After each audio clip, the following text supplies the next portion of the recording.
Wait, spiders? Why couldn't it be follow the butterflies? Welcome to Creature Cuisine, where I'm going to whip up tasty, flavorful, and original monsters and characters for your Dungeons & Dragons campaign. Today on the monster menu, we're diving into Driders, a sick mutation between drow and spider, born from a curse by the goddess Loth. And if you don't know who Loth is, and you don't know what drow are, and you don't know what spiders are, I'm going to explain everything you need to know about this Dungeons & Dragons monster. So let me tell you how I discovered the drow and the drider. My dad is a big book nerd. I mean, huge shelves of books and comic books and Dungeons & Dragon books. One day, when I was a little kid, and too young to read and honestly too dumb to even try, I saw a book on the shelf, Dritz Duorden. Now, if you don't know who that is, Dritz isn't just any drow. He's the drow. Cover art hooked me instantly. This dark elf with silver hair, wielding two scimitars named Twinkle and Icing Death. And he was standing alongside his massive panther companion. Yeah, he has a panther. You know how cool that is? I'm at a loss for words. Do we know how cool that is? And even though I didn't know the story yet, drows kind of had an impact. So much so that it might have inspired a couple phases of my life. Moving on. I grew up and I finally dove into the lore of Dungeons & Dragons.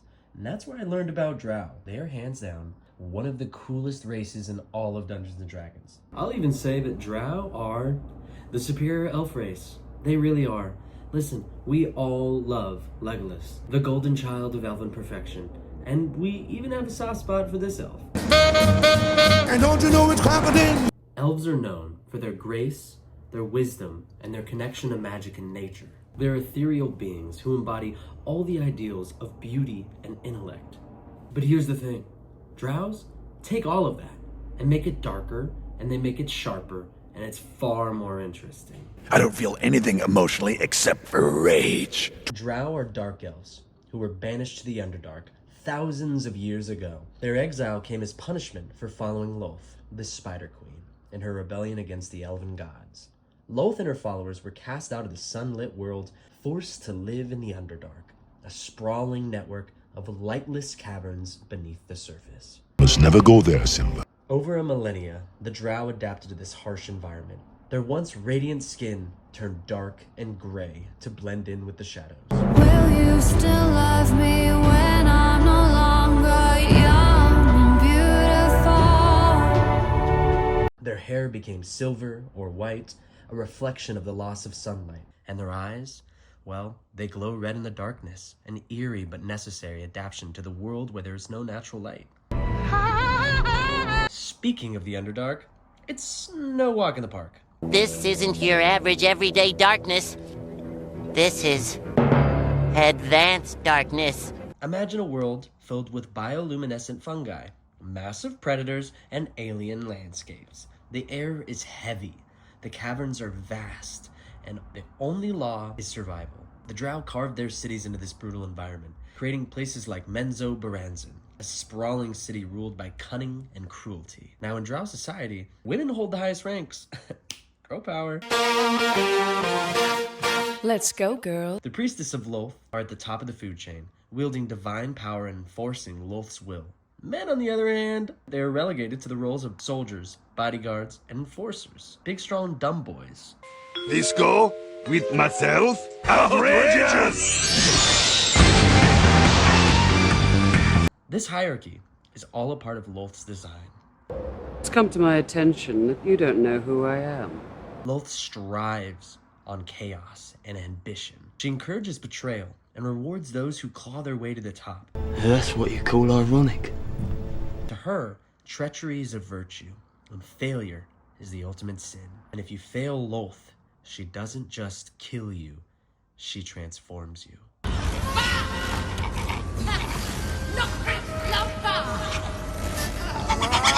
Driders are the embodiment of Loth's cruelty. When a drow fails one of her divine tests, or dares to defy her, she twists their body into a grotesque fusion of drow and spider. The once proud drow becomes a monster, cast out to wander the Underdark as a pariah. Loth sees this as a gift. Not a punishment. It's her way of showing that she controls everything, even the very form of her own people. Now let me tell you about our monster for the evening, Sylkarron. I'm gonna give you his backstory and hopefully you can bring him into your game. Sylkarron, a drow who dared to defy Loth and paid the ultimate price, was once a celebrated member of Menzoberranzan's ruling council. Known for his cunning strategies, unparalleled artistry, he was admired by many. His paintings were displayed in the temples and the noble houses, depicting Loth's glory in a vivid, haunting detail. The happy tree, evergreen tree, he lives right there. But Sylkarron's brilliance hid a dangerous secret, a growing defiance against Loth. At first, his rebellion was subtle. Hidden within the grand murals were tiny cracks in the Spider Queen's power, symbols of a resistance that only the most observant would notice. As his defiance grew, so did the boldness of his art. He began painting massive murals that outright mocked Loth, portraying her downfall in a vivid, blasphemous detail. These works sparked the whispers of rebellion. They also sealed Sylkarron's fate. When his treachery was discovered, Loth acted swiftly. She captured Sylkarron, subjected him to the ultimate punishment, twisting his body into the form of a Drider. Stripped his status of beauty and freedom, Sylkarron was cast out of Menzoberranzan, cursed to wander as a monster. Sylkarron resides in a ruined temple on the edge of a dense forest. The temple itself mirrors his fractured psyche. Half of it crumbled into a cavernous pits. Its walls are covered in grotesque murals, painted in blood. Oh, okay. The other half stands intact, bathed in dappled sunlight, adorned with tributes to Loth. Even in his cursed form, Sylkarron continues to create art. Using the blood of his victims, he paints massive murals that reflect his torment. His reverent side creates tributes to Loth, desperate to earn her forgiveness. It's all for her. Look at me, Damien! It's all for you! His defiant side mocks her, portraying her as a broken goddess consumed by her own chaos. And now, in your game, the players might hear rumors. Sylkarron's presence hasn't gone unnoticed. Livestock drained of blood, missing drow knights, and the death of innocent travelers have drawn attention to the area.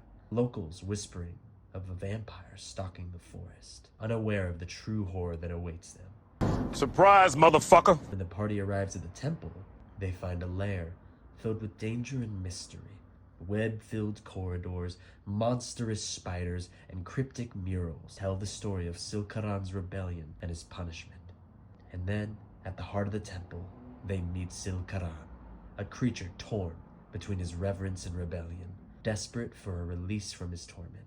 The scene shifts to Sylkarron, his spider legs twitching as he looms over the crystal ball. They come, guided by her threats, as all mortals are. Do they know the web they walk? Do they see the gifts she has sent me? No, not her gift, her curse, her mockery. These fools come for the deaths, and perhaps my own. Let them try. Let them see the monster she has made.